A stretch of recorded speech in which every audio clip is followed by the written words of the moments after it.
शिवनिका संस्थानाच्या नंबर 2 पदावर असलेले जितेंद्र शेळके यांचं काल निधन झालं.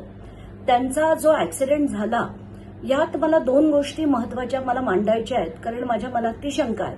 मुद्दा नंबर 1 की समृद्धी महामार्गासारख्या एक्सप्रेस वेवर कधीही कोणी 120च्या स्पीडनी सर्व्हिस लेनमध्ये गाडी चालवत नाही. ती गाडी सरळ सरळ येऊन जर एखाद्या ट्रकला रॅम झाली असेल किंवा ती पार्कड असताना ट्रक जर मागे येऊन त्यांनी रॅम केलं असेल तरच हे शक्य आहे. कारण ती गाडी जर मधल्या लेनमध्ये असली आणि त्याचा कंट्रोल गेला असता आणि ती वळली असती तर ती तिरकी असती. पण आत्ताच्या घटकेला दोन्ही गाड्या सरळ असताना का तर या गाडीनी त्या ट्रकला ठोकलंय किंवा त्या ट्रकनी रिव्हर्समध्ये येऊन या गाडीला ठोकलंय. त्याच्यात कुठेही म्हणजे 120च्या स्पीडनी कधीही कुठली गाडी इतक्या पार्किंग पोझिशनमध्ये येऊन कुठच्याही ट्रकला रॅम करणं हे माझ्या बुद्धीला पटत नाही. त्यामुळे शंकेला नक्कीच याच्यात वाव आहे.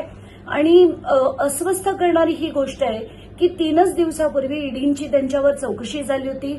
आता हे शेळके कोण आहेत? नंबर 2च्या पदावर आहेत. त्यांच्या खाली कल्पना खरात आहेत, त्यांच्या खाली रुपाली चाकणकर आहेत. याचा अर्थ त्यांना शिवनिका संस्थानाच्या अनेक गोष्टी, अनेक व्यवहार माहिती असतील.